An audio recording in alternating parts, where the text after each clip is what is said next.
Merci Marie-Hélène de ta présentation et aussi de ton invitation.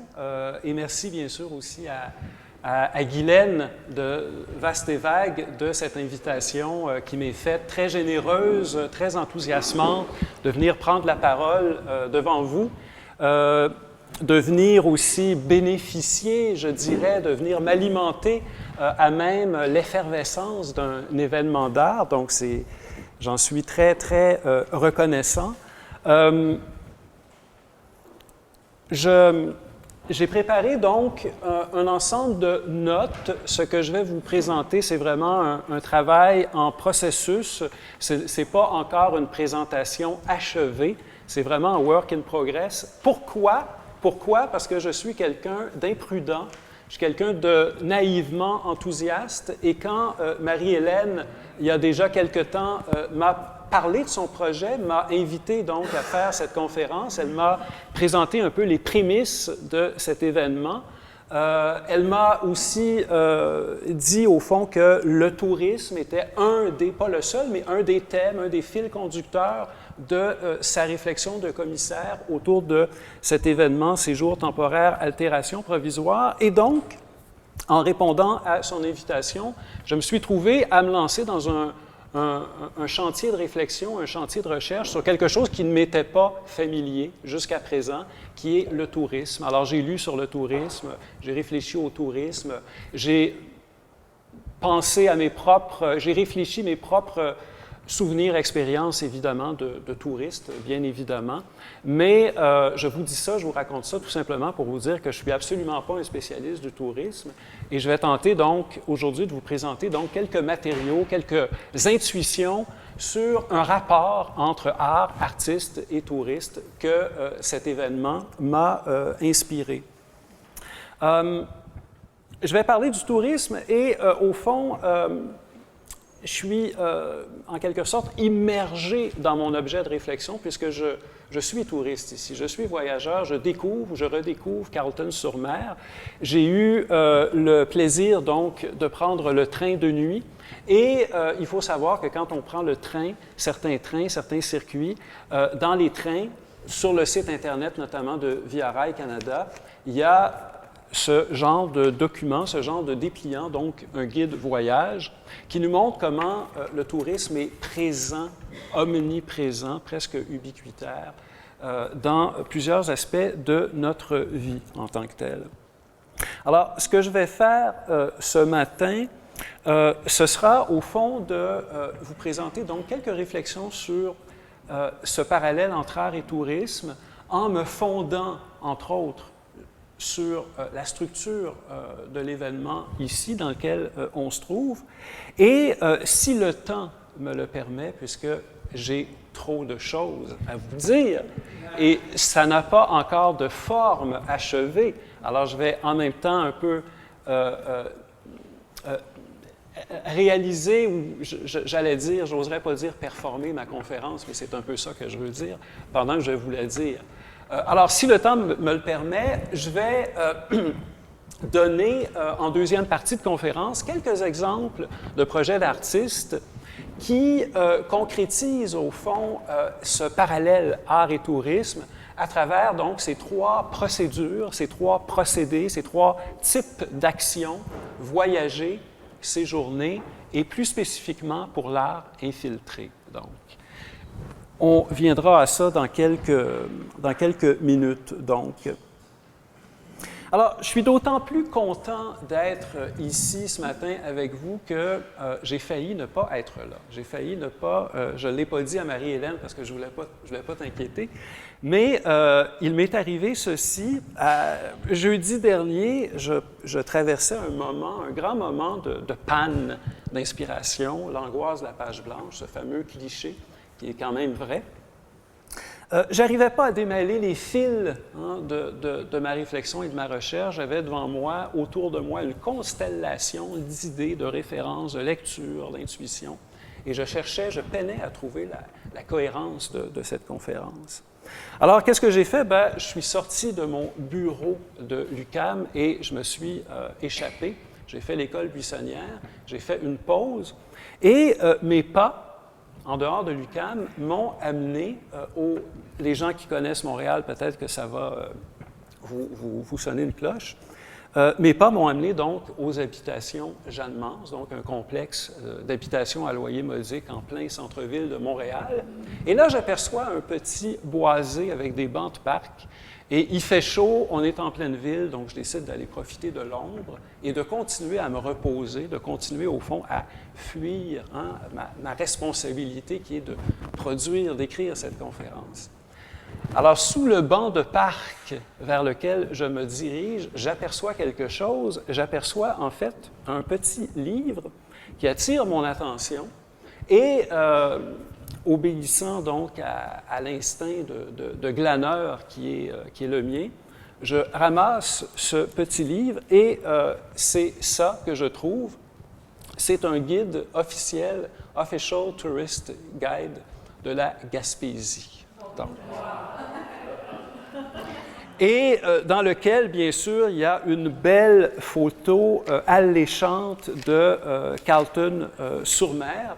Alors, je ne prendrai pas le temps de la retrouver parce qu'on est à Carleton-sur-Mer, donc c'est une photo du rivage du Barachois. Alors là, je vois ça et je me dis, bien là, franchement, je ne peux pas rater ça. Il faut absolument que je vienne. Alors, au fond,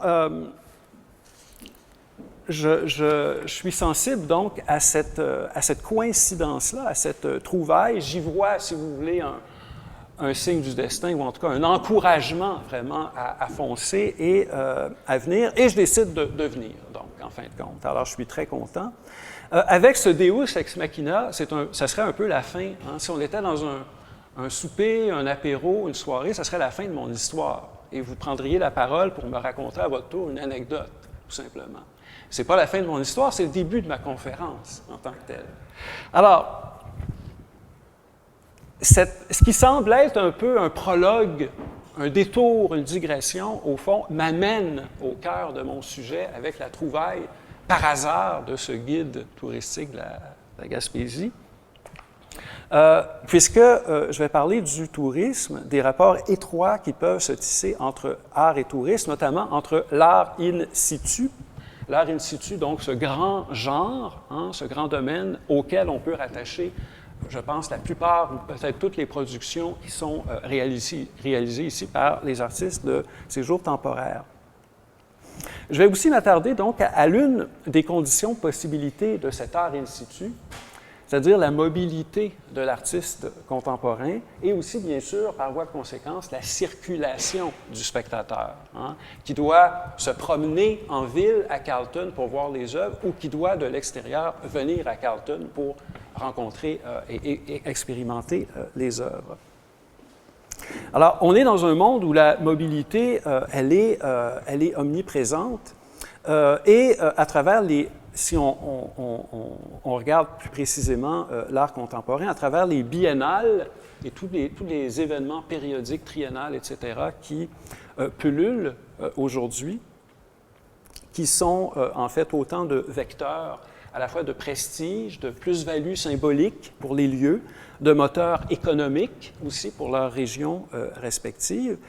On s'aperçoit donc que aussi bien l'art contemporain que le tourisme, l'industrie touristique sont des manifestations, entre autres, de la mobilité, de cette fameuse mobilité actuelle, donc, qui est elle-même partie intégrante de la mondialisation ou encore de la globalisation. Alors, dans cette trouvaille, dans cette coïncidence qui a rendu finalement possible ma venue, je rassure Marie-Hélène en lui disant que si je n'étais pas tombé là-dessus, j'aurais trouvé un autre moyen pour venir. Alors, je te rassure aussitôt. Alors, dans cette coïncidence, un amateur féru de surréalisme aurait été tenté de reconnaître un hasard objectif, cette espèce de trouvaille insolite qui révèle un état de la psyché et qui se trouve à mettre en lumière et à résoudre aussi un complexe, un fantasme, un conflit intérieur. On pourrait penser aussi à quelque chose comme la synchronicité, si on allait du côté de la psychanalyse jungienne, pour décrypter ce hasard et dire que ce hasard n'en est pas véritablement un. Mais je pense plus platement, plus prosaïquement, que la magie de cette coïncidence à laquelle j'ai été sensible, elle s'explique par un concours de circonstances. Elle dépend en fait tout simplement d'une combinaison de facteurs qui est tout à fait explicable. D'abord et avant tout, premier facteur, la quasi-ubiquité que j'ai notée tantôt du tourisme. Comme activité, comme loisir, comme industrie dans les sociétés post-industrielles et le monde développé. Le tourisme, on dit souvent que c'est une des toutes premières, voire la première industrie mondiale en importance. Alors, ce n'est pas anodin. On sait aussi à quel point, sur une planète globalisée, mondialisée, à quel point les lieux, les villes, les régions cherchent à se mettre sur la carte et sont en concurrence, au fond, pour attirer les capitaux, la fréquentation des touristes, des visiteurs, des voyageurs, des gens d'affaires, etc. Quelle localité, quel patelin ne met-il pas en valeur tel héritage folklorique, tel site, telle spécificité du lieu par un centre d'interprétation ou par un festival? Autre facteur, le fait que Montréal elle-même soit une destination touristique, comme la Gaspésie, comme la baie des Chaleurs, comme Carleton-sur-Mer. Le fait aussi qu'on est au début de l'été, c'est la haute saison, il y a donc beaucoup de touristes, de visiteurs à Montréal qui se préparent à aller en Gaspésie ou qui en reviennent peut-être. Et finalement, dernier facteur, le fait que les habitations Jeanne-Mance, où j'ai trouvé donc ce petit dépliant, sont situées entre le Red Light, c'est-à-dire la rue Sainte-Catherine, le quartier des spectacles et le quartier latin. Donc, c'est au cœur du centre-ville. Il n'est absolument pas étonnant que des visiteurs de passage, des touristes, aient passé par les habitations Jeanne-Mance et aient égaré ou laissé tout simplement ce guide-là. On pourrait ajouter, lorsqu'on s'interroge donc sur cette importance du tourisme, on pourrait ajouter aussi que ce n'est pas simplement sur un plan économique que c'est important et présent le tourisme, c'est aussi, jusqu'à un certain point, constitutif de notre psyché moderne, de sujet contemporain. Je m'explique, on sait que le tourisme, comme on le connaît aujourd'hui, résulte d'un processus de démocratisation du déplacement à des fins de loisirs qui a été rendu possible au cours des siècles par toute une suite, toute une sédimentation de facteurs. Par exemple, le fait que la mer et le rivage, à partir de la moitié du 18e siècle, la mer cesse d'être vue comme menaçante, réservant des périls pour la navigation, par exemple, et devient plutôt source de santé. On va à la mer pour se reposer, pour l'air salin, pour refaire notre santé. Avec le sublime qui se développe à la fin du 18e siècle, avec le romantisme naissant aussi, on va prendre goût à l'horizon, au grand horizon donc que permet d'apprécier le rivage. Alors, il y a un beau livre de Corbin qui s'appelle « Le territoire du vide » qui explique, au fond, cette genèse d'un goût tout à fait nouveau pour la mer et pour le rivage, qui va, au 19e siècle, se traduire par ce qu'on appelle en anglais le « seaside resort » ou encore la station thermale, donc. Alors, on pourrait se dire aussi que les hordes de touristes des voyages organisés ou encore les voyageurs d'aujourd'hui sont les lointains descendants des jeunes aristocrates anglais qui, à partir du 17e siècle, entreprennent ce qu'on appelait à l'époque le Grand Tour, origine du mot tourisme. Le Grand Tour, donc, pour faire leur éducation humaine et artistique en allant sur le continent, en allant en France et surtout en Italie pour voir donc les chefs-d'œuvre de l'art, les monuments du monde classique. Alors, ce qui était réservé à la noblesse et à l'aristocratie au fil des siècles s'est démocratisé à grande échelle. en raison donc d'un très grand nombre de facteurs sur lesquels je ne m'attarderai pas, ce serait trop long. Je noterai simplement en passant, par exemple, le développement massif des moyens de transport et des infrastructures de communication avec la révolution industrielle du 19e siècle, et aussi, bien sûr, davantage au 20e siècle, la libération pour le travailleur, pour l'ouvrier, pour le prolétaire, la libération graduelle d'un temps de loisir de plus en plus grand gagné sur le temps de travail. Donc, les vacances comme un droit du travailleur et du citoyen, au fond. Alors, le tourisme, important économiquement, important aussi dans notre psyché, dans notre mode de vie, le tourisme qu'on pourrait voir, au fond, aussi comme un mode de pèlerinage séculier. Ce serait une autre piste d'interprétation du tourisme pour montrer donc comment le tourisme contemporain tire ses racines dans l'histoire à grande échelle. Donc, alors, je le disais tantôt, donc, si le tourisme est une composante fondamentale de notre économie, du monde dans lequel on vit, et de notre mode de vie, macro et micro, à l'échelle de notre vie personnelle, comme dans l'organisation du monde contemporain, en témoigne peut-être justement de cette ubiquité, le fait qu'aujourd'hui même, en ce moment, nous nous trouvons dans un office de tourisme.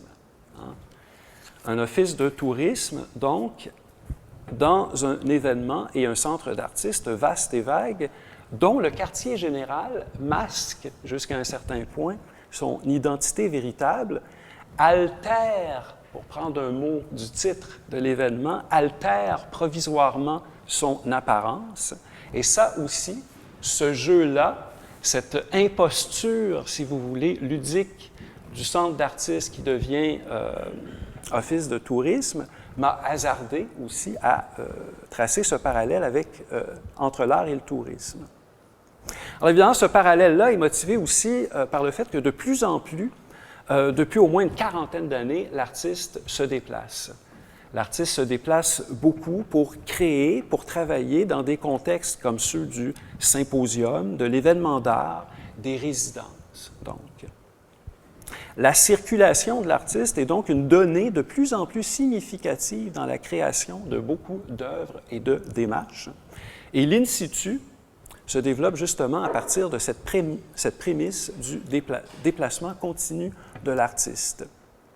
Alors, plusieurs auteurs dans les dernières années ont abordé cette question-là. Je note en vrac un ouvrage collectif paru l'an dernier, en 2012, dirigé donc par un jeune historien de l'art, Laurent Buffet, intitulé justement « Itinérance, l'art en déplacement », consacré aux dérives situationnistes, au cosmopolitisme de Dada, au land art et à ces artistes comme Orozco ou encore Francis Alice, que Thierry Davila, dans son livre « Marché créé », appelle les piétons planétaires. Donc, dans son dernier livre, Radicant, je pense que c'est son dernier livre, Radicant, Nicolas Bourriaud brosse le portrait de ce qu'il appelle une alter-modernité, dont l'une des figures est justement ce qu'il appelle la forme-trajet, le fait que l'œuvre prend la forme d'un trajet, d'un déplacement de la personne de l'artiste ou du dispositif matériel, informationnel, créé, élaboré par l'artiste. Un déplacement spatial parmi les territoires ou un déplacement symbolique parmi les disciplines, les références, les signes, qui fait en sorte que dans ce livre Radicant de Bourriaud, la traduction est aussi un autre des paradigmes extrêmement importants de l'art contemporain. Donc. Alors, Bourriaud observe notamment que le voyage est omniprésent dans les œuvres contemporaines, que les artistes en empruntent les formes, trajets, expéditions, cartes, l'iconographie ou encore les méthodes, celles de l'anthropologue, de l'archéologue ou de l'explorateur.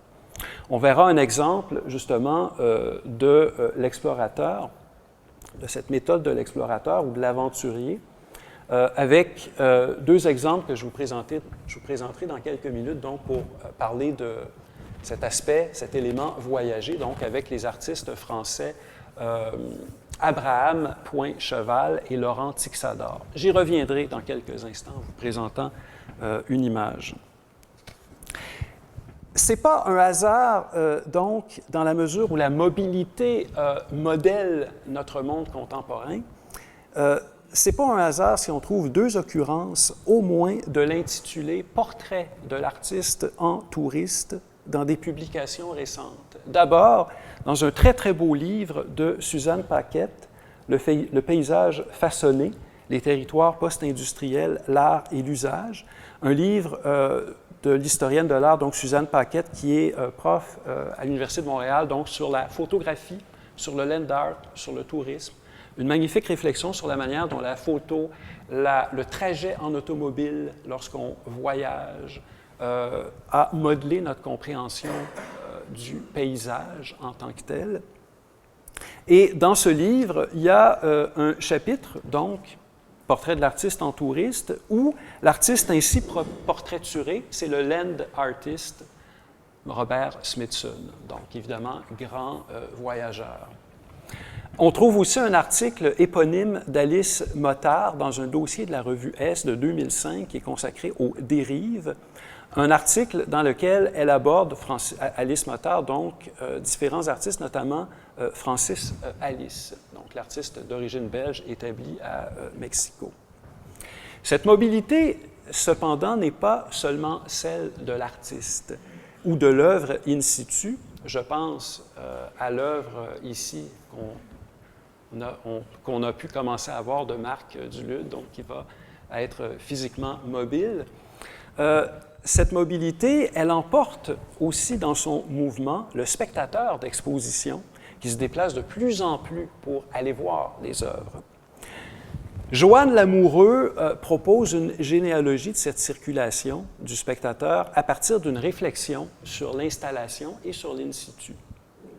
Elle explique que, je cite, « l'avènement de l'art spécifique au site a remodelé à son tour la notion de parcours en ne confinant plus nos visites à l'espace abstrait de la galerie. » En fait, une mouvance actuelle de l'art de l'exposition, qu'on pourrait exemplifier par les chambres d'amis de Jan Hoet à Gand en 1986, recherche la dissolution de l'exposition, sa quasi-disparition au sein de la ville. Le visiteur touriste, ticket et carte en main, se déplace de maison en suivant un des nombreux itinéraires recommandés par les organisateurs du projet. Chambre d'amis, c'est une expo importante en 86 en Belgique, à Gand, qui a contribué donc à, peut-être pas à lancer l'in situ, mais encore une fois, pour prendre une expression qui nous ramène au tourisme, à mettre sur la carte cette notion d'in situ. Une cinquantaine d'artistes, Kossuth par exemple, et aussi l'Allemand Rader Macker, avaient été invités donc à aller chez l'habitant, donc chez des gens dans un contexte domestique, pour réaliser des œuvres in situ. Donc, les habitants de Gand accueillaient chez eux, dans leur espace privé, un grand nombre d'œuvres. Et donc, il fallait se promener à travers la ville pour visiter cette expo-là. Kossuth, par exemple, a transcrit un passage, en le raturant, un passage du texte de Freud au-delà du principe du plaisir, il a recouvert donc par un extrait de ce texte de Freud, tous les murs de l'appartement d'un neurologue à Gand. Alors que Rader Macker, lui, a fait une œuvre extérieure, donc ce sont des petites cheminées en zinc. Je vais vous l'indiquer au cas où vous n'auriez pas encore trouvé de quoi il s'agit. Donc, des petites cheminées de zinc qui sont chacune placée au sommet, sur le toit des 50 environ bâtiments, maisons, appartements, où il y avait des œuvres de chambres d'amis. Donc, l'œuvre de Rader Macker est en même temps une œuvre et elle participe en même temps d'une signalétique pour les œuvres présentées dans la ville de Gand. Alors, la perspicacité de ce passage écrit en 90 que je viens de vous lire de Joanne Lamoureux C'est amplement confirmé, on le sait, avec la prolifération des biennales dans les dernières décennies et l'ère des méga-expositions, comme la Documenta ou la Biennale de Venise, qui de plus en plus disséminent les œuvres hors de leurs sites initiaux, hors de leurs lieux de présentation initiaux. Par exemple, les Giardini à Venise. Donc, de sorte que la ville entière, que ce soit Cassel en Allemagne ou Venise en Italie, la ville entière, au fond, est parsemée d'œuvres en tant que telle.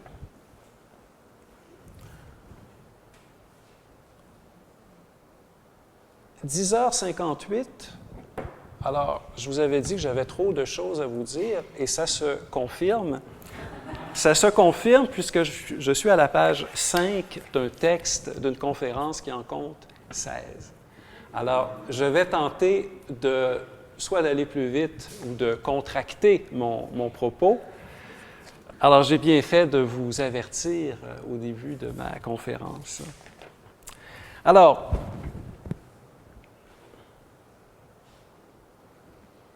je vais quand même prendre le temps de lire un deuxième passage de Joanne Lamoureux parce que dans ce deuxième passage, il y a des mots-clés. Il y a des mots-clés et je pense que ces mots-clés, on peut peut-être pas les appliquer mécaniquement à ces jours temporaires, mais on peut les mettre au travail, ces notions et ces mots, pour voir comment ça se manifeste ici. Alors, dans un autre de ces textes qui, lui, porte sur l'installation, un texte qui s'appelle « Le musée en pièces détachées », Joanne Lamoureux revient sur l'histoire de l'Institut, revient sur un texte de Rosalind Krauss, et je n'entrerai pas dans les détails, mais elle conteste un peu le propos de Rosalind Krauss dans un texte très important des années 70 sur Gordon Matta Clark, sur l'index, sur l'installation naissante. Et Joanne Lamoureux dit que Rosalind Krauss néglige un effet de sens très important de l'installation qu'elle va appeler l'exotisme local. L'exotisme local. Alors, Joanne Lamoureux écrit, je cite, « Si on accepte de considérer l'installation en tant qu'elle invite au parcours, au détour, en tant qu'elle vient aussi marquer dans la ville des lieux périphériques aux circuits établis et parallèles, force est alors d'admettre que la réception de cette pratique est aussi jouée sur le mode de l'ici comme ailleurs, c'est-à-dire à la fois comme expérience de dépaysement spécifique. Et je crois que ce que les artistes de séjours temporaires, altérations provisoires produisent, entre autres choses, entre autres effets, c'est ce dépaysement du familier, du quotidien, du contexte familier et quotidien, du moins pour les habitants de Carleton, donc, qui sont par leur connaissance, leur familiarité avec le site, ils sont d'autant mieux à même d'apprécier l'écart, voire l'altération qu'engendre, ou le dialogue qu'engendre l'œuvre comme corps étranger, comme intervention avec le site. Je reprends la citation, c'est-à-dire à la fois comme expérience de dépaysement spécifique et comme ivresse devant la possibilité pour ce dépaysement d'advenir virtuellement n'importe où, dans tous les lieux, au fond. Et commentant ensuite des installations de Lynn Lapointe et Martha Fleming, et ainsi que de Betty Goodwin, Lamoureux écrit « Nous avons réinventé par là une forme de tourisme à domicile. » Donc, autre terme, je pense, important pour penser l'événement dans lequel on se trouve, renouant avec la tradition moderne du flâneur et avec sa fascination devant l'étrangeté de la ville, son glamour un peu banal.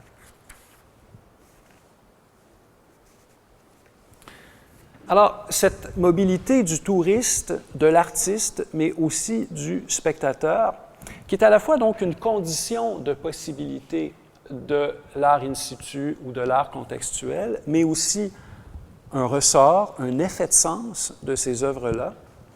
Cette itinérance, ce déplacement, cette circulation, cette mobilité, la structure même du projet Séjours temporaires la rend explicite. Alors, si je portais mon chapeau de critique d'art, je dirais que l'événement ici s'inscrit dans une longue tradition d'événements d'art en région, d'événements in situ.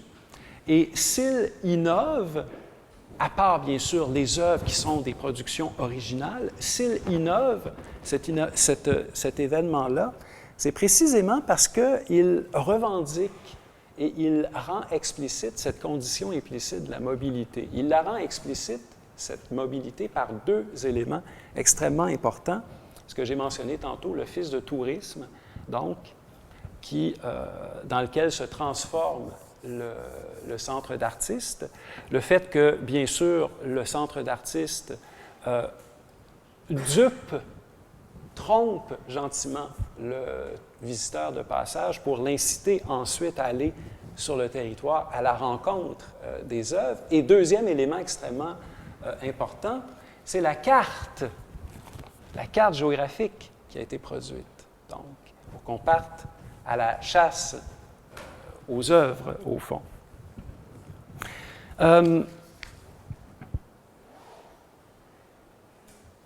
Ce que ça montre, cette prise de parti, c'est d'abord, et là je me réfère à une des phrases qui m'apparaît comme extrêmement importante dans le discours de la commissaire Marie-Hélène Leblanc, dans la définition du projet. C'est une phrase que vous pouvez lire ici même.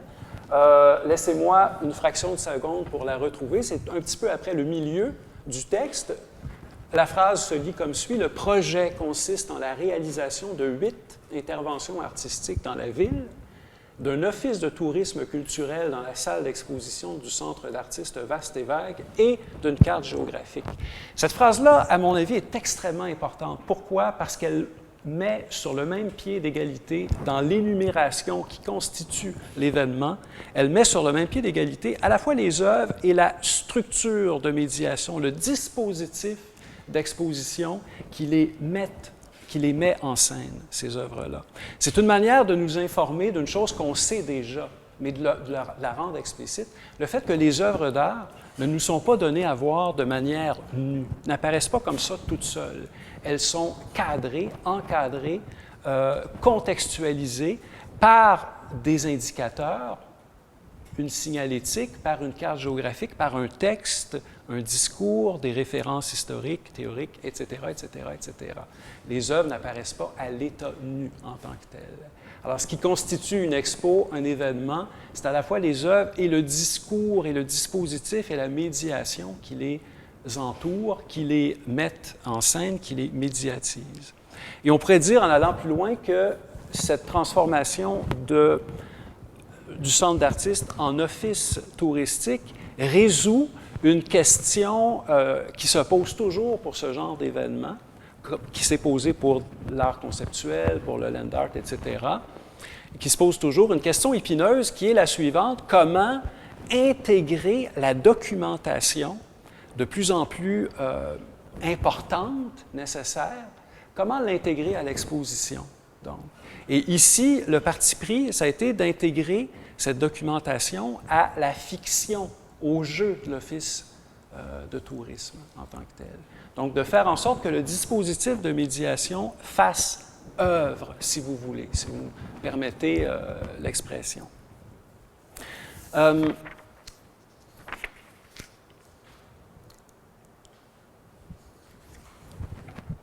Je vois le temps qui passe et je reprends un peu mes réflexes de professeur, puisque très souvent, quand je donne mes cours, je prends trop de temps et je m'interromps comme ça pour dire aux gens, en appeler comme ça à l'indulgence de mes auditeurs. Ce que j'aimerais faire maintenant, ce serait peut-être de passer à des exemples, donc pour essayer d'étoffer, au fond, ce parallèle entre art et tourisme. Le tourisme, disons qu'il implique de se déplacer nécessairement. La visite touristique implique de se déplacer, d'aller ailleurs. Implique aussi de demeurer en place un certain temps, c'est-à-dire de séjourner là où on va aller visiter. Et enfin, d'y faire quelque chose, de regarder, de faire du sport, de se recréer, de se reposer, d'aller voir des œuvres d'art, etc. Et On peut dire que dans ce parallèle, donc, entre art et tourisme, donc qui repose un peu sur voyager, séjourner, infiltrer, on peut dire que c'est le mot « infiltrer » et c'est cette action de l'infiltration provisoire qui intitule l'événement, qui vient bien sûr marquer la spécificité de l'action de l'artiste. L'artiste, à la différence du touriste, n'est pas simplement un spectateur, il est un acteur, il est un interlocuteur avec le lieu, avec les gens du lieu et de la collectivité. Il entend non pas simplement ou non pas seulement observer, collecter des informations, des impressions, il entend aussi faire quelque chose dans ce lieu-là qu'il visite, qu'il parcourt. De là, cette idée de l'infiltration. Alors, premier exemple de ce procédé du voyage, c'est-à-dire un duo d'artistes français, comme beaucoup d'autres artistes contemporains, qui font de leur déplacement, de leur trajet, la matière même de leurs œuvres en tant que telles. Alors, Tixador et Point-Cheval, ils se sont fait connaître au début des années 2000 par des exploits un peu absurdes, un peu dérisoires, un peu burlesques, des expéditions toujours un peu vaguement farfelues, vaguement absurdes. Par exemple, dans L'inconnu des grands horizons, ils décident de se lancer dans une traversée pédestre de la France d'ouest en est, en partant de Nantes pour se rendre à Caen et de là pour se rendre à Metz, mais ils décident de le faire en ligne droite. Donc, ils n'empruntent pas de sentiers balisés.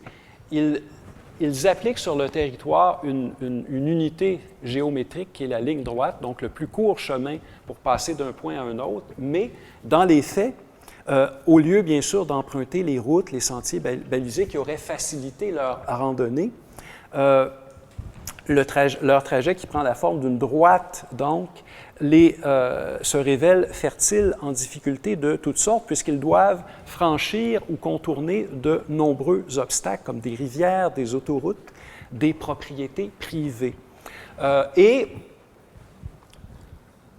il y a un journal des artistes qui a été produit à cette occasion-là, durant leur traversée, donc durant leur marche. Et ce journal-là, donc je vous présente un extrait, nous montre que cette expédition n'a rien de la randonnée euphorique qu'on pourrait faire sur des sentiers balisés avec des points de vue déjà préparés à l'intention des touristes.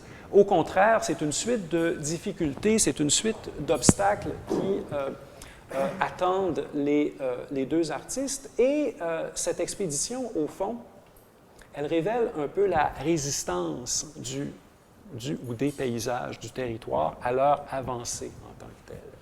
Alors, on en a un exemple lorsque, par exemple, Tixador écrit ça n'a plus été que des traversées délictueuses par des grillages à moitié défoncés, séparant de nombreux espaces verts. Et lorsqu'on parcourt le journal des deux artistes, on se rend compte qu'ils ont très, très souvent le sentiment d'être des intrus, qui squattent les champs des fermiers, qui se heurtent parfois à une certaine hostilité de la part des paysans qui les rencontrent dans leur travail.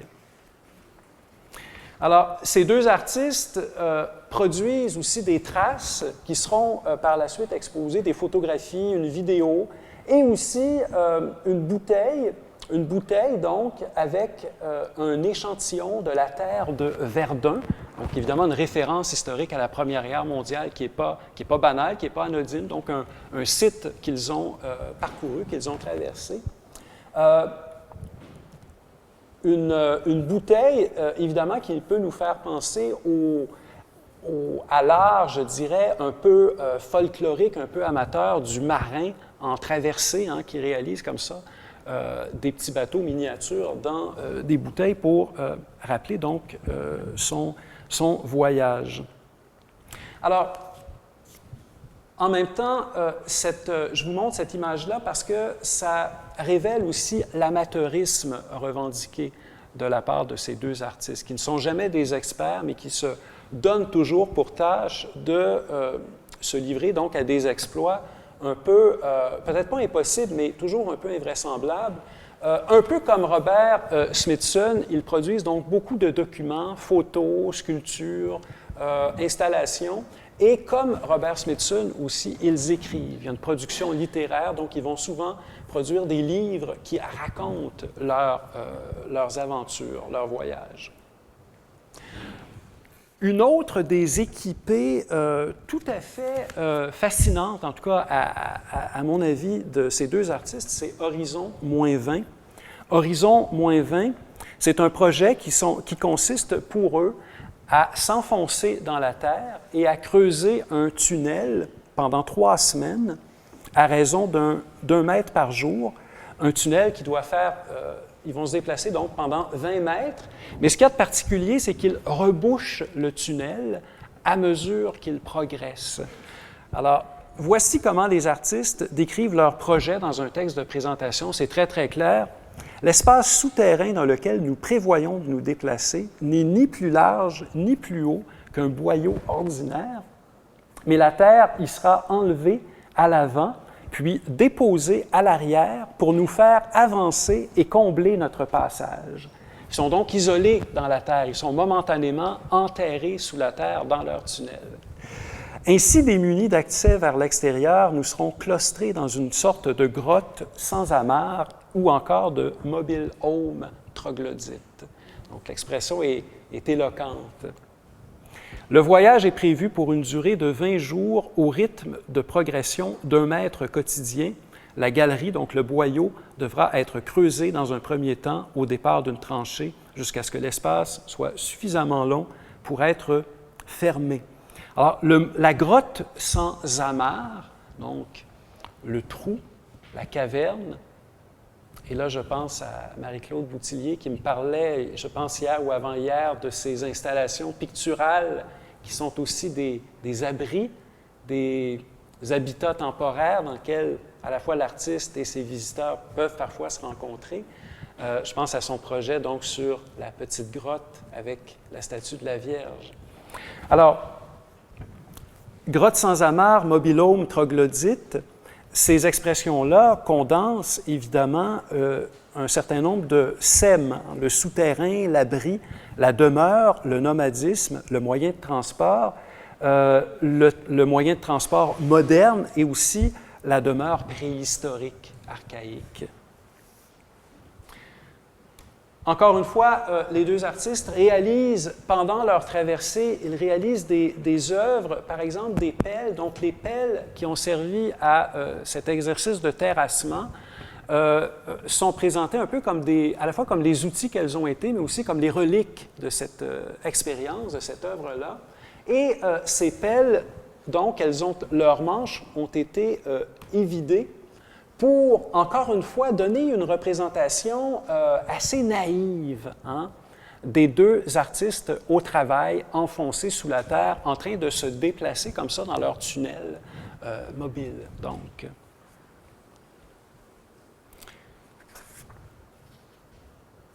deuxième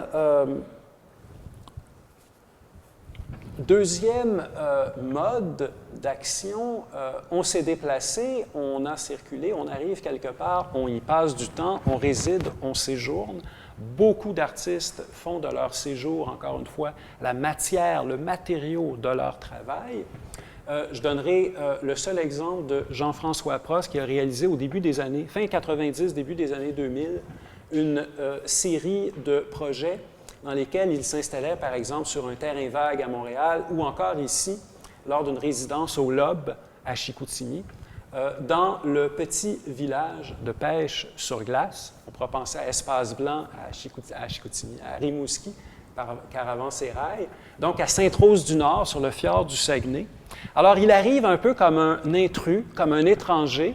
Il arrive avec une roulotte, dans laquelle roulotte se trouve l'essentiel, donc ses provisions, l'essentiel pour monter l'abri qu'il va construire autour de cette roulotte, abri posé sur la glace du fjord, aux côtés, donc, malheureusement, je n'ai pas trouvé de photographie où on voyait le dispositif de Jean-François Prost avec les petites cabanes de pêche. C'est assez intéressant comme contraste et comme cohabitation. Alors, je vous présente ici une vue intérieure où vous voyez donc, quand on entrait, donc, on se trouvait dans un habitacle assez convivial, rendu chaleureux par le feutre, par les parois de feutre qui isolaient, qui gardaient la chaleur. Et on voyait bien sûr l'arrière de la roulotte qui, pendant la résidence, servait au fond d'espace privé pour Jean-François Prost, qui pouvait s'y retirer, par exemple, la nuit, bien sûr, pour dormir, ou qui pouvait aller prendre ses repas là.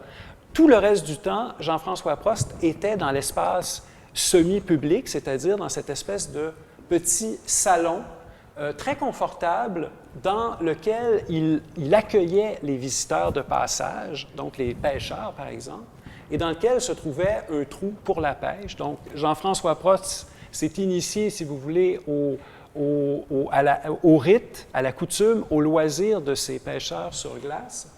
Et ce qu'il faut dire aussi, c'est qu'il ne s'agit pas d'une animation, c'est-à-dire qu'il n'y avait pas de signalétique qui annonçait le travail de Jean-François Prost. Les gens devaient, au fond, se montrer assez curieux ou audacieux pour aller voir ce que c'était. Et Jean-François Prost, donc, à travers cette expérience de séjour de résidence, a progressivement rencontré donc beaucoup de touristes, mais aussi de pêcheurs sur glace. Il y a eu toutes sortes de conversations, d'échanges qui se sont déroulés. Voilà, autres images. Ce qui m'intéresse ici, c'est le phénomène de l'hospitalité.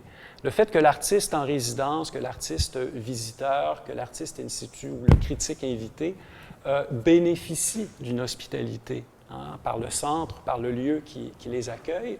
Et ce qui est intéressant dans un certain nombre de pratiques comme celle de Jean-François Prost, c'est que là, un peu comme dans la dynamique du don, donc dans le cercle du don, vous recevez et vous redonnez au fond. Jean-François Prost, comme artiste, redonne au spectateur l'hospitalité qu'il reçoit comme artiste invité en tant que tel. Alors, il est un intrus, il est du moins un étranger sur le site, et il accueille comme étranger les gens de la place. Alors, il y a une espèce d'inversion, de chiasme qui se décrit de l'hospitalité qui est réciproque, qui devient réciproque. Dernière œuvre, dernier projet dont j'aimerais vous parler. Évidemment, comment je dirais ça, mon caractère un peu... mon enthousiasme a fait en sorte que j'avais préparé quelque chose de trop long. J'aurais aimé m'attarder davantage sur les projets que j'ai présentés rapidement. J'espère que par les questions, on pourra peut-être un peu éclairer des choses, clarifier des choses, aller plus loin. Mais dernier projet dont je veux vous parler, qui me permet de boucler la boucle en vous présentant donc un autre guide touristique. C'est un projet donc de Renaud-Auguste Dormeuil, un artiste français que j'ai eu le plaisir d'inviter avec Marie-Josée Jean lorsque nous étions commissaires d'une expo à Vox à Montréal en 2008 qui s'intitulait Espace mobile, une expo où on a invité un certain nombre d'artistes à réaliser des projets in situ au moment où le Red Light à Montréal et l'intersection Saint-Laurent-Sainte-Catherine s'apprêtaient à être transformés, aménagés en quartier des spectacles. On a invité des artistes donc à réfléchir sur ce phénomène-là. Et Renaud-Auguste Dormeuil, donc artiste français, a joué le jeu du touriste. Il s'est procuré un guide touristique de Montréal. Il a fait 5 ou 6 des parcours touristiques suggérés aux visiteurs. Mais ce qu'il a fait, c'est qu'il n'était pas simplement touriste, il était spectateur, si vous voulez, vigilant. Il a repéré toutes les caméras de surveillance dans l'espace public qui captent l'image de la rue et l'image de notre passage dans ces circuits touristiques. Et il les a listées en réalisant donc un erratum, donc une correction au guide touristique, en se fondant sur une loi du Code civil du Québec, c'est-à-dire la loi sur le droit à l'image, qui est jusqu'à un certain point, sinon violée, du moins empiétée par l'omniprésence, ou en tout cas la présence massive de caméras, de dispositifs de surveillance. Et donc, Renaud Auguste d'Ormeil, tout son travail porte en fait sur ce souci sécuritaire qui modèle de plus en plus notre rapport à l'espace public, l'espace urbain aussi. Si bien que dans ce guide touristique officiel de Montréal, Auguste d'Ormeil a réalisé donc une infiltration, une insertion médiatique. Je vais faire circuler le guide. Vous pourrez donc le feuilleter et prendre connaissance donc tout simplement de cette longue liste de caméras de surveillance. Alors, infiltration dans le dispositif touristique, c'est-à-dire dans le guide, appel, invitation aussi bien aux visiteurs de l'exposition qu'aux touristes de passage d'exercer un regard non plus émerveillé, enchanté, naïf sur le lieu, mais avisé, averti, vigilant, pour comprendre, bien sûr, que le paysage touristique, l'attraction touristique, c'est une production qui répond à des impératifs commerciaux, économiques. Et cette production, on peut la démonter, on peut en démonter les rouages en tant que tels. Et cette attraction touristique, elle est, entre autres, rendue possible, en tout cas, elle est de plus en plus balisée par cette surveillance de l'espace public. Et dans ce sens-là, Renaud Auguste d'Ormeil invitait aussi le spectateur, le Montréalais, la Montréalaise, au fond, à prendre le guide et à faire ce parcours, à jouer le tourisme, et pour encore mieux prendre conscience, au fond, de cette vidéosurveillance. Aujourd'hui, on est familier avec ça, c'est bien connu, mais l'art, vous le savez, a tendance toujours à insister, à mettre le doigt sur un certain nombre de problématiques comme celle-là. Alors, je m'arrête là-dessus. Donc, désolé d'avoir été aussi, j'allais dire, désordonné. En tout cas, de ne pas avoir pu livrer quelque chose de complètement achevé. Mais je vous remercie beaucoup, beaucoup de votre présence et de votre attention. Et si jamais il y a des questions, des commentaires, je suis bien sûr disponible. Donc, merci beaucoup.